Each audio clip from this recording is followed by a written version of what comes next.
28,000 people lie dead, and the Caribbean's most prosperous city had been completely wiped off the map. This only took 35 seconds to occur, with this major event happening this month exactly 123 years ago.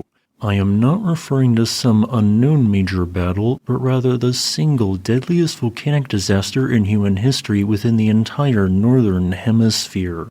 What I am referring to is the major 1902 eruption of Mount Pelee on the Caribbean island of Martinique, which would wipe out the city of St. Pierre. This is the story of the tragedy at St. Pierre, where tens of thousands perished due to a destructive pyroclastic flow and surge at 8:02 a.m. local time on May 8, 1902. But first, a bit of context. Like all volcanoes in the Caribbean, Mount Pelee exists due to the offshore collision of two tectonic plates to the east. There, the South American plate is subducting underneath the Caribbean plate. Partial melting then occurs on the subducted crust, causing molten rock to rise upwards, intruding into the Caribbean plate before rising to the surface and erupting, forming a chain of volcanoes. The Pelee volcano is the youngest and only active volcanic edifice on the French island territory of Martinique, rising approximately 1,397 meters or 4,583 feet above sea level on the northwest portion of the island.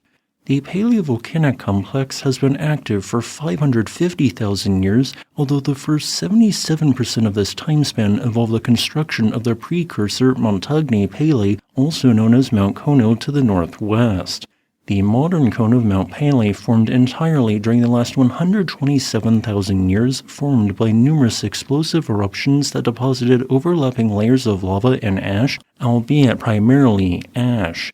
The modern cone of the explosive Mount Pelee volcano almost solely erupts andesite, and I want to note that this is very close compositionally to the basaltic andesite lava which constructed the not very explosive Belknap Crater Shield volcano in Oregon. However, despite the minor silica content difference between the two volcanoes, there is a far more important difference that made one volcano mildly explosive at worst, while the other volcano became highly explosive. And that difference is that Pelee's magma chamber contains substantially more volatile compounds, specifically water and carbon dioxide, resulting in its eruptions being far more explosive than its shield volcano counterpart. As a result, Pelee in the Holocene epoch, spanning the time period since 9700 BCE, ranks fourth in its sheer number of highly explosive VEI4 or larger eruptions among approximately 1,300 active and potentially active world volcanoes. In other words, Pelee since 9700 BCE has produced 20 explosive eruptions of a similar or larger size than its deadly 1902 eruption, averaging an increase rate of once every 250 years during the last 2,500 years. It even ranks far higher than other well-known notoriously explosive volcanoes in the Holocene such as Vesuvius and Mount St. Helens. For reference, a VEI4 eruption ejects greater than or equal to 100 million but less than 1 billion cubic meters of tephra and has an eruption column that rises to more than 10 kilometers or 32,808 feet. The 1902 eruption of Pelee, for example, ended up being essentially 10% the size of the 1980 eruption of Mount St. Helens. These major Holocene eruptions were either Plinian, involving a sustained 20-kilometer or higher eruption column, or Pelean, involving the creation and then violent destruction of lava domes, creating widespread pyroclastic flows often focused on one specific sector of the volcano.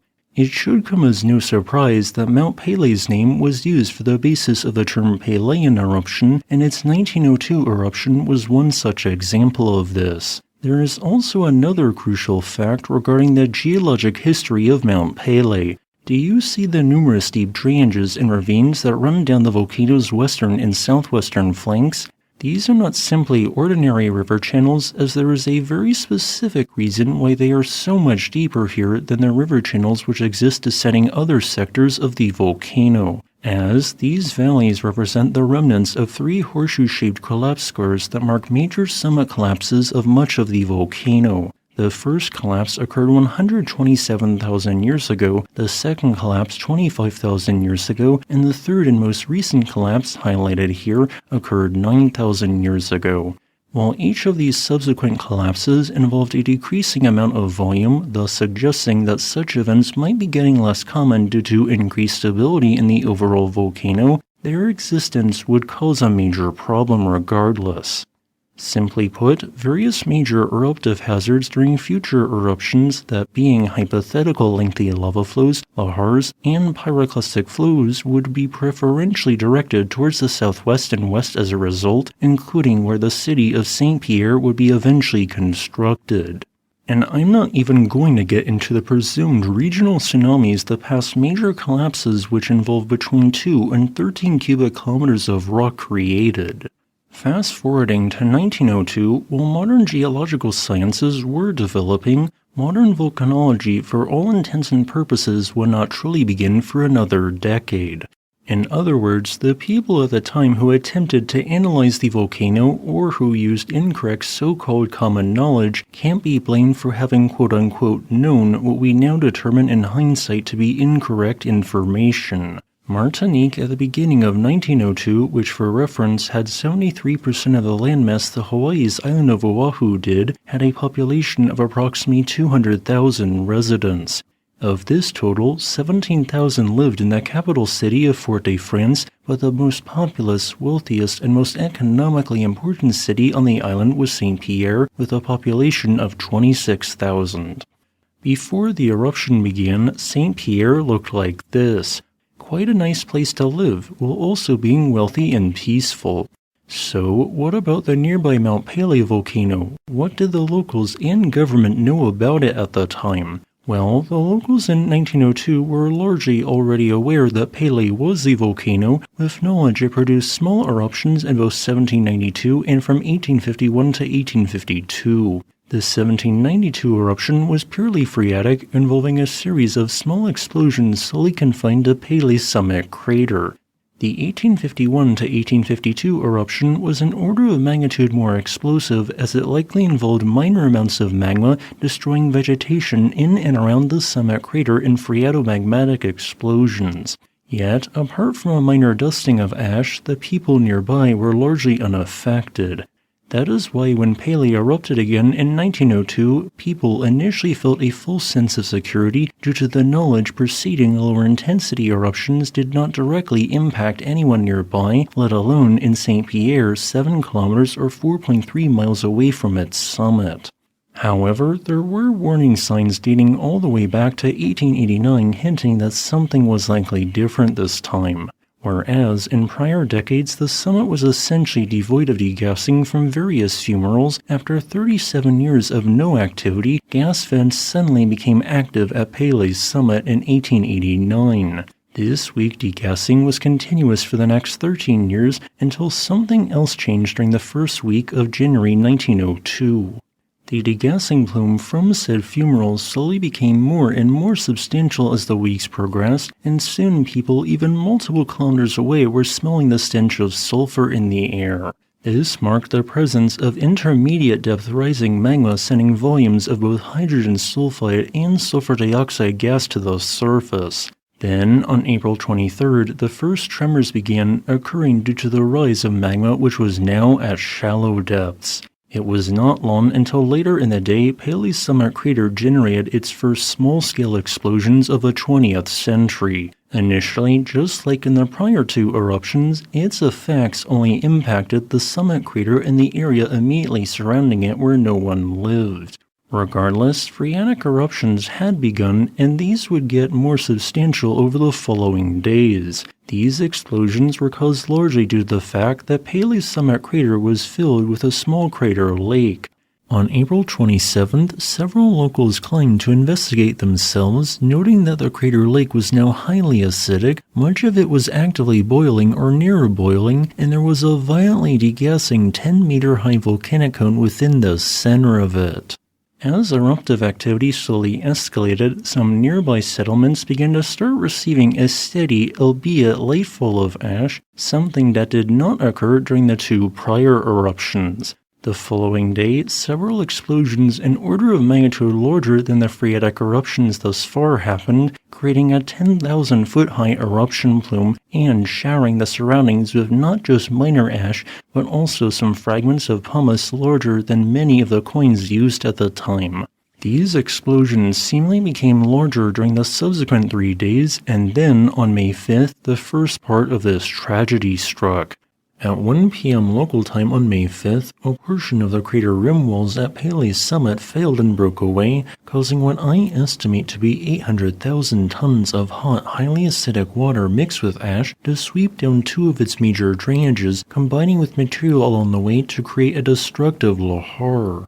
This Lahar eventually overtopped the riverbanks, going on to flood and wash away the Garonne factory, which was a rum distillery, killing 23 workers near Rivière Blanche. The second Lahar segment then swept into La Pressure, flooding it, washing away multiple structures, and resulting in 400 additional fatalities. Later, on May 6th, with no crater lake now present, an andesite lava dome began to grow there. As this lava dome continued to grow the following day, small parts of it were blown out in explosions, and an orange glow became visible from afar. At this point, the sensible newspapers did the right thing. Just kidding, they allegedly told everyone that it was completely safe to be in St. Pierre, despite the rapidly worsening conditions, and, the fact that more than 400 people had already died. Even the local government downplayed the severity of the situation, and as ash continued piling up closer to the volcano, internal refugees from towns closer to Mount Pelee traveled to St. Pierre, increasing its population temporarily from 26,000 to 28,000. These people were under the false impression that the town of St. Pierre would be safe from any hazards the ongoing eruption could throw at them. They did not know how absurdly wrong that assessment was, despite being more than 4 miles away from the ongoing eruption of Mount Pelee. After a short period of quiet during the night, the sun rose at 5:34 a.m. on May 8, 1902, only to be closely followed by a series of closely spaced explosions from Pelee's summit. These unusually closely spaced blasts indicated the progressive weakening of the plug that had formed in its magma conduit from the sheer volume of molten rock involved in the building viscous andesite lava dome.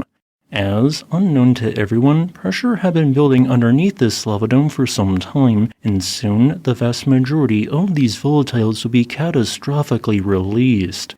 The time was now 7:59 a.m. on May 8, 1902, 60 seconds before the main cataclysm would strike St. Pierre. In only that amount of time, the deadliest volcanic catastrophe in the entire history of the Northern Hemisphere would strike, wiping out almost the entire 26,000-person population and 2,000 internal refugees there.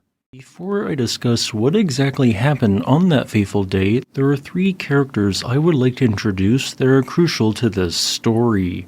The first person in question is Ludger Silberus, age 28 at the time. 6 days prior, on May 2nd, he had engaged in a barroom brawl, assaulting another man. As a result, he was jailed for assault for 1 month in the St. Pierre prison, and due to bad behavior, he was placed in solitary confinement on May 7th. The location he was placed in was crucial, as the room had no windows or easy access ventilation to the surface, meaning that fresh air did not easily make its way to his cell. The solitary confinement room was also well built, surrounded by a very thick layer of stone. Little did he know that day that being placed in solitary confinement would actually save his life, becoming the most famous survivor of the catastrophe that was about to unfold. The second individual of note was Léon Compère Leandre, age 28, who was a longtime shoemaker. After waking up on May 8th, he went outside to relax by standing in the street just outside his front door. Our third person of interest was a young girl, aged 10, who went by the name Havivre de Ifril. Despite her young age, she was strong, having frequently used a rowboat in her spare time.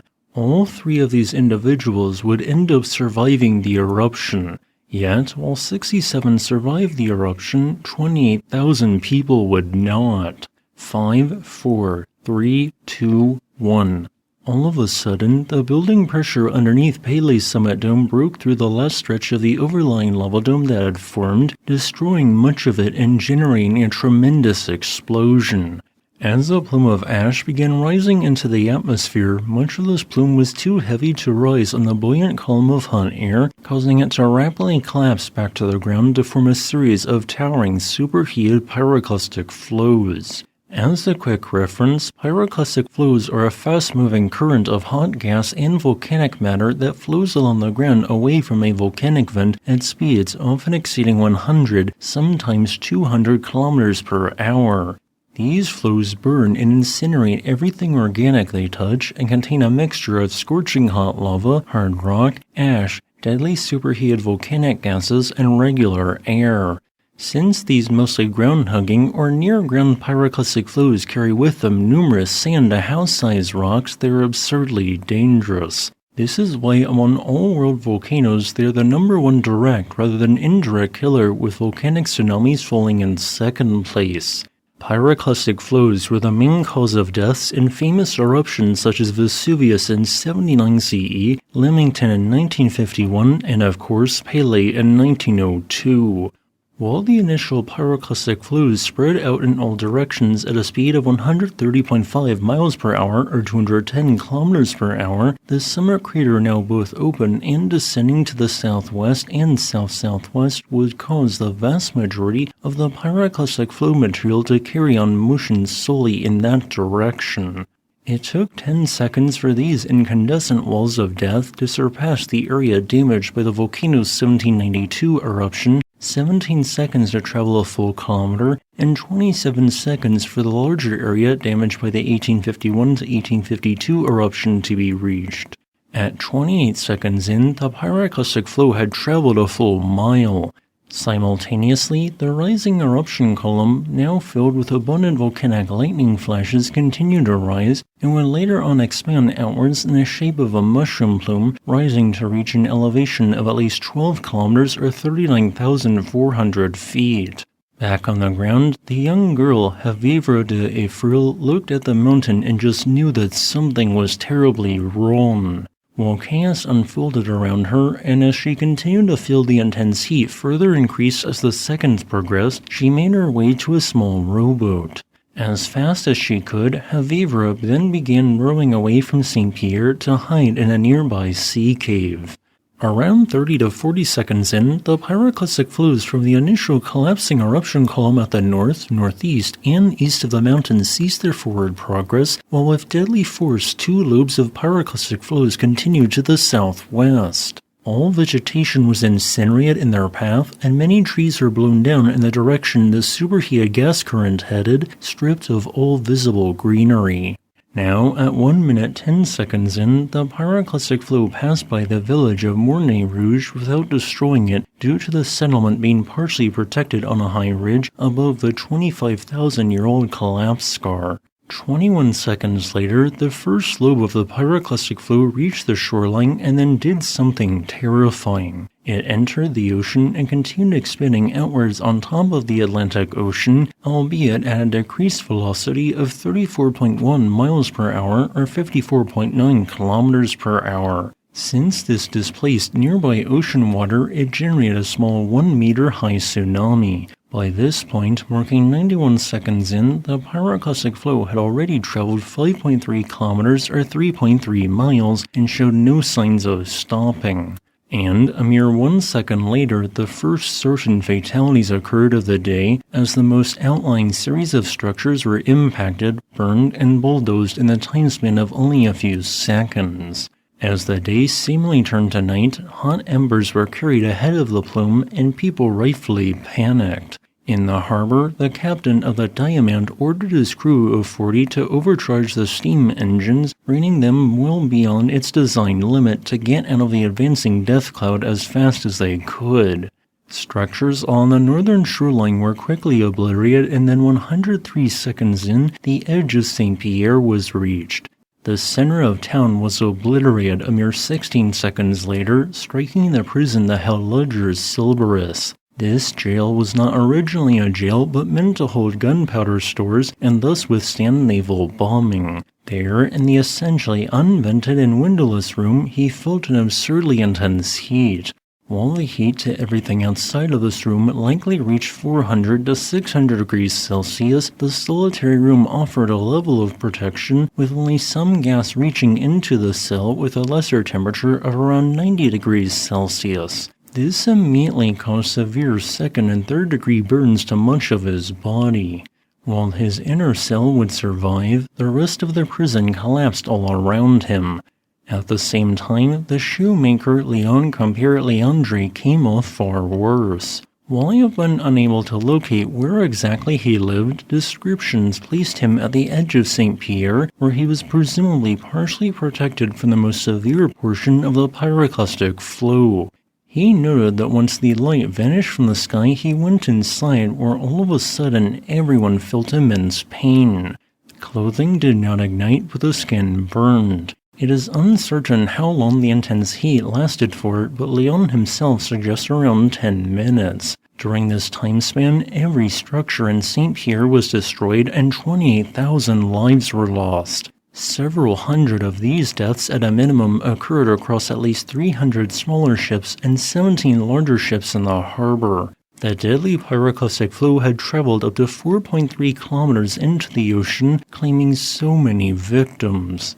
Yet, because the pyroclastic density currents that struck the ocean and ships were more dilute, it also created the potential for some survivors there.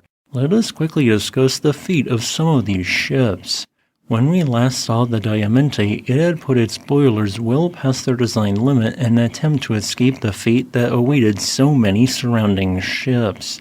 However, before the pyroclastic flow struck the ship, the overworked boiler exploded, immediately sinking the ship and killing 39, with only a single crew member thrown into the water who would later survive. At the largest ship in the harbor, the Roraima, with a mass of 2,700 tons and length of 104 meters, also had survivors, initially 20 of its original 68 crew. However, since the ship was carrying a substantial amount of potassium, its cargo would continue burning for 3 continuous days with a distinctive purple flame. The ship would eventually sink, and by the time 20 of its survivors had been rescued and sent to a safer town, only 11 were still alive. However, the most famous ship, which has almost become an urban legend of sorts, so it is tough to determine what is and isn't true, involves a cable ship known as the Grappler. After the deadly May 5th Lahar struck low pressure, it had been used to evacuate the town's remaining residents. People who lived there at the time were often exceptionally wealthy, and these people kept a lot of said wealth in gold bars. Well, it is rumored that when the Grappler was sunk by the eruption, losing all 53 hands aboard, that it still had that gold present. And yet, despite the location I have given this ship in my diagram, we actually have no clue where it sunk. We haven't found its wreckage to date, and allegedly there is still gold out there if someone was to find this ship. Quick late note. I want to remind everyone to not break the law and look for this ship because there is a supposed treasure which in my opinion is either outright unobtainable or doesn't even exist. Please don't search for this ship. I am merely telling the tale surrounding the Grappler and its alleged lost treasure because it's interesting to me. Yet, not every single major ship in the waters off St. Pierre sunk that day, as, on the very outskirts of the pyroclastic flow, the ship Rodham had 18 of its 44 crew survive. Despite the raging inferno and fires that quickly spread around the ship, through a good and knowledgeable captain and the hard work of his crew, they were able to save the ship. Subsequently, the Rodham left for Fort-de-France. Everything north of the so-called annihilation line in the town, that being essentially marked by the Roxelane River, was completely obliterated, with only foundations remaining. To the south, every structure was still destroyed and their occupants deceased, but many still had walls still standing, indicating negligibly less severe damage. By the time the firestorm had ended, what had been a town with 28,000 people at the beginning of the day now only had what I estimate to be 27 survivors. Most of these survivors lived on the outskirts of the town or at high elevations, and thus received the least duration and heat when the pyroclastic flows struck. But let's look back at the three most famous survivors. Havivra de Ifril successfully escaped into a sea cave where, while in the boat, she would lose consciousness for a time, either due to the intense heat of the passing pyroclastic flow or due to asphyxia due to the displacement of oxygen. She would eventually wake up and be rescued by the French warship Souchet while drifting in a slightly burned boat 3 kilometers out to sea. As for Léon Compère-Leandre, while many of those around him with the same experience perished, he suddenly awoke an hour after passing out. His house was then on fire, and thankfully he managed to escape in time. He then, while injured and burnt, ran a full 5.7 kilometers to the unharmed village of Font Saint-Denis. As for Leger Silberus, he would be found on May 11th crying for help, hoping someone could hear him as he had not eaten and barely drank any water during the prior few days. Debris was cleared and then he was rescued, later telling his unique tale to reporters and scientists. All of the 15 other burning ships in the harbor struck by the pyroclastic flows would eventually sink, comprising a portion of the 69.3 square kilometers or 26.8 square miles incinerated by pyroclastic flows. Yet, while so much had been lost already, Pelee's eruption was not yet over, nor had it even claimed its last victims. As there would be a second wealthy town on the island of Martinique which would be completely destroyed in a similar manner to St. Pierre by Mount Pelee only 3.5 months later, resulting in an additional 1,380 fatalities. This is the story of Pelee's second largely forgotten deadly Pelean eruption of 1902, which would wipe out the town of Morne Rouge. After all, Pelee would go on to erupt for another 1,246 days after its destructive and deadly day on May 8, 1902. But first, we need to head back to the destroyed town of St. Pierre, where by May 13th everyone still alive had been rescued and transported away on various ships. Yet, while everyone else had left the disaster area, one man was ordered to go back. And that man was one of the 3 most famous survivors of the eruption, the burned shoemaker known as Léon Compère-Leandre. He was deputized and told to protect what remained of the city and its valuables from unwanted looters. And that is exactly what he did for the first 7 days. During this time span, he observed additional smaller-scale pyroclastic flows and explosions originate from Pelee's summit crater. Yet, something would change on May 20th. To explain exactly what I mean, I want to note that the level of destruction in St. Pierre was split into 2 sectors divided by the so-called annihilation line. Everything north of the so-called annihilation line in the town, that being essentially marked by the Roxelane River, was completely obliterated by the May 8th eruption, with only foundations remaining, marking the most severe damage with zero potential for any survivors. To the south of this line, every structure was still destroyed and the vast majority of their occupants deceased, but many still had walls still standing, indicating negligibly less severe damage. The latter was where the 27 survivors on land were located.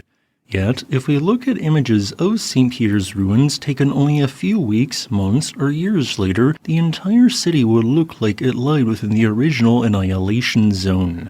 The reason for this is that Pelee would produce a second large explosion on May 20th, which would generate another voluminous and long-traveling pyroclastic flow.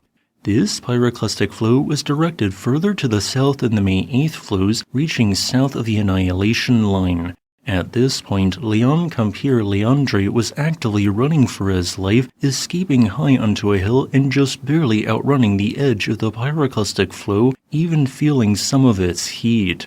While he had survived a second time, the portion of St. Pierre's structures still partially standing south of the Roxelane River did not, being obliterated and then set on fire. As the firestorm spread, the then few remaining walls in the city collapsed, thus completing the destruction of the Caribbean's wealthiest city.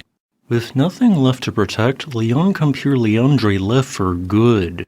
Yet, across both of these major eruptions in May, the nearby town of Morne Rouge remained intact.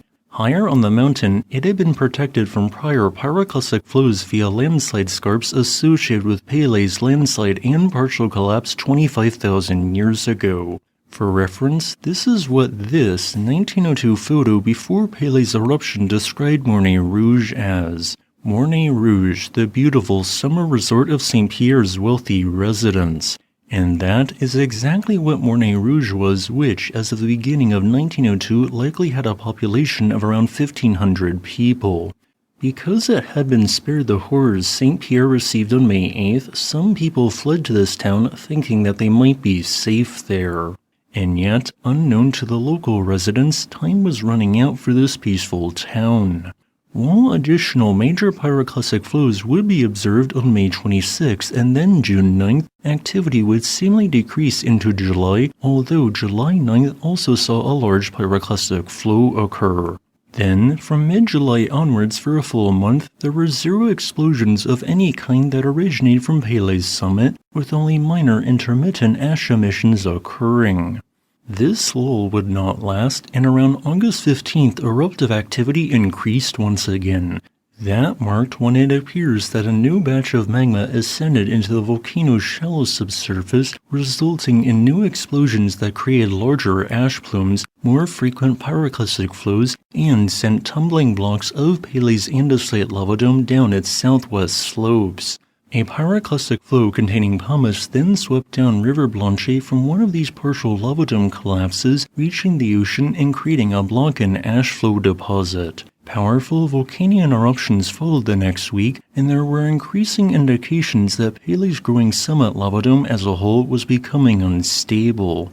From August 28th onwards, continuous rumbling coming from the volcano was heard, indicating the building pressure underneath said andesite lava dome, which was soon going to be catastrophically released. This release eventually happened on August 30th and occurred at one of the worst times possible, during the night when the incoming pyroclastic flows and its speed would be difficult to observe.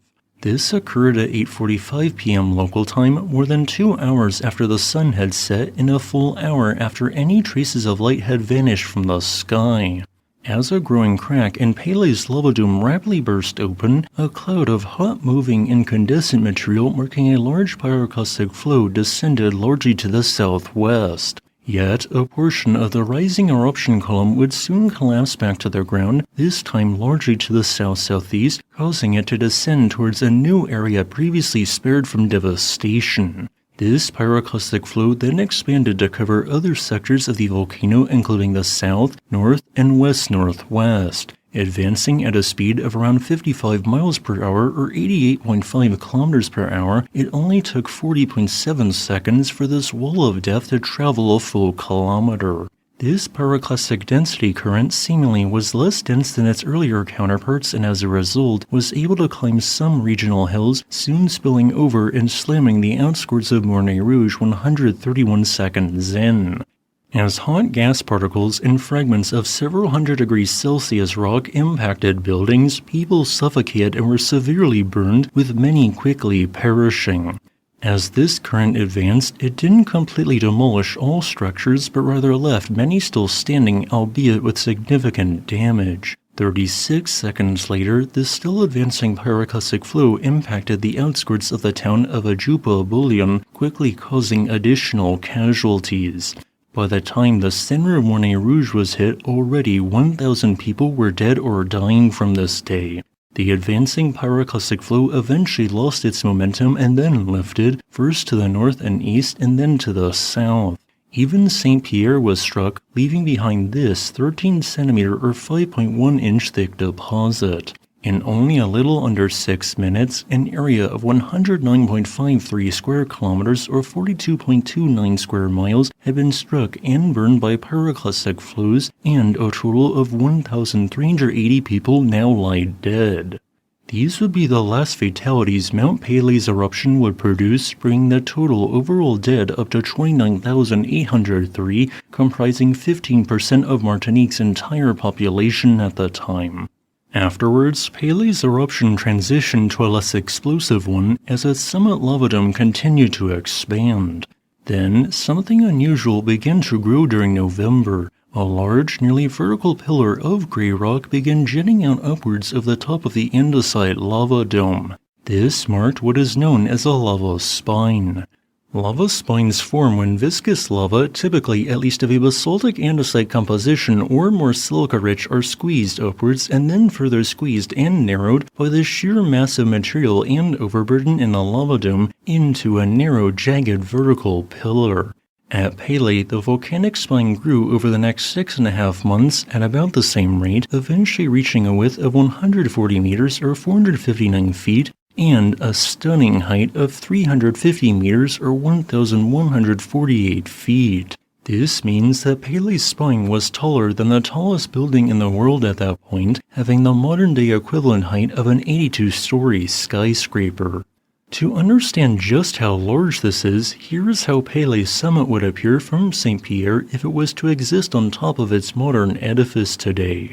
Sadly, what was the tallest lava spine known to have formed in the world in historical times started to collapse, first slowly and then rapidly due to being unable to hold up the massive overlying rock. Thus, by late July 1903, the lava spine had completely collapsed and would not reappear. Eruptive activity as the subsequent months and then years progressed continued to decrease, although small-scale collapses of the growing lava dome continued to generate occasional pyroclastic flows. This lava dome would eventually grow to a volume of more than 100 million cubic meters, eventually ceasing its eruption on October 5, 1905. Another explosive eruption would follow from 1929 to 1932, but would be at least a full order of magnitude less explosive. That VEI-3 eruption was more explosive than the volcano's 18th and 19th century eruptions and would go on to generate both pyroclastic flows that would occasionally reach the coastline and a second lava dome overlaying and just on top of the 1902 to 1905 lava dome. Mount Pelee has not erupted since. So, what did the world learn from Pelee's two early 20th century eruptions? The most important aspect was volcanology, and the world learned about the concept and hazards associated with pyroclastic flows. Pelee's two eruptions and eruptions of the Kilauea volcano in Hawaii were actually the reason why modern volcanology developed.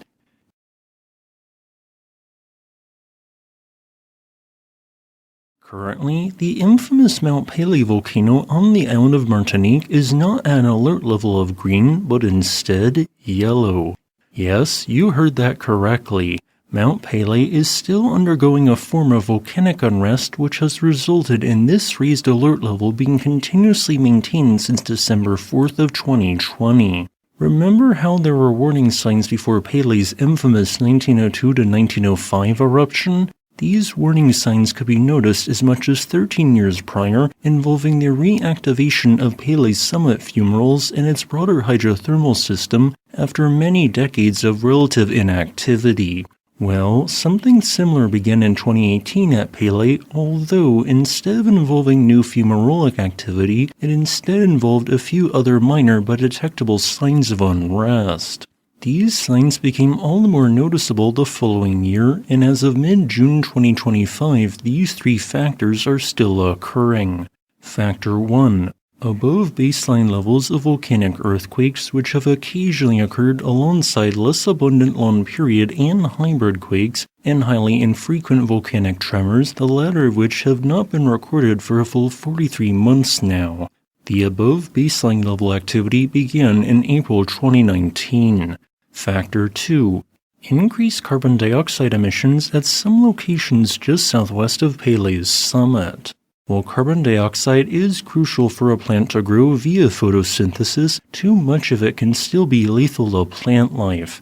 As a result, patches of dead vegetation appeared since late 2019.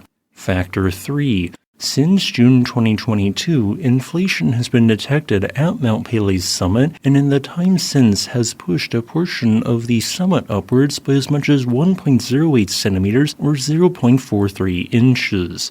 While yes, this is a small uplift figure, it is unusual, suggesting the migration of some form of fluids, whether that be hydrothermal fluids or magma, to between 1 and 2 kilometers depth per this source. While this source did not release a figure for the presumed estimated volume change that caused this uplift in 2024, their 2023 paper cited an estimate of around 180,000 cubic meters of material. In a worst-case unlikely scenario, if all of this was to represent magma, and it was to all erupt, it would be quite a small volume and capable of producing anything larger than a mid-NVEI-1 eruption, much like the volcano produced in 1792, which only impacted its direct summit area. However, there have been no concrete signs of very shallow magma present to the best of my knowledge, and ground deformation has decreased since 2023.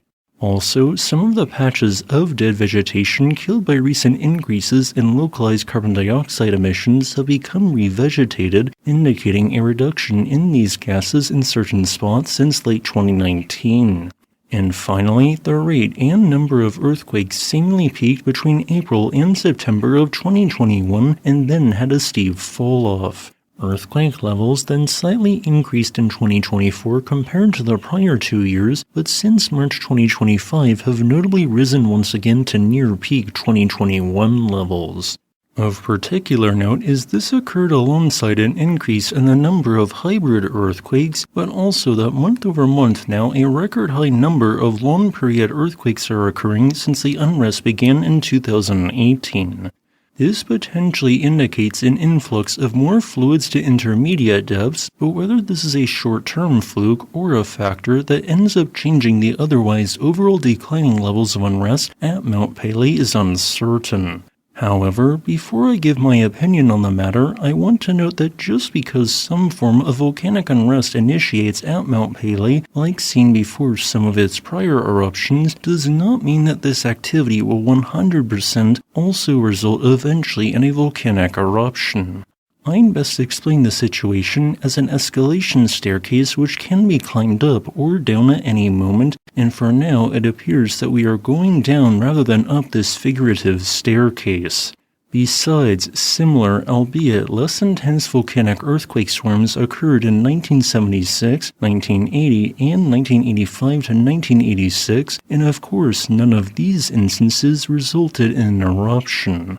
The most likely outcome of the current unrest is probably no eruption occurring, as after all, most episodes of volcanic unrest at world volcanoes don't result in an eventual eruption. However, things can change, which is why Mount Pelee continues to be closely monitored. It is still, as of the publishing of this video, safe in my opinion to visit Martinique and even climb the Mount Pelee volcano. There does not appear to be any imminent danger currently. As a final note, you might be interested to learn that despite causing the deadliest volcanic eruption of the 20th century, that Mount Pelee is not included within the world's top 10 or even top 25 most potentially dangerous volcanoes. Instead, it ranks in just outside of the latter group, coming in as the 26th most potentially dangerous world volcano per a methodology meant specifically for United States volcanoes, which is outlined in this scientific paper.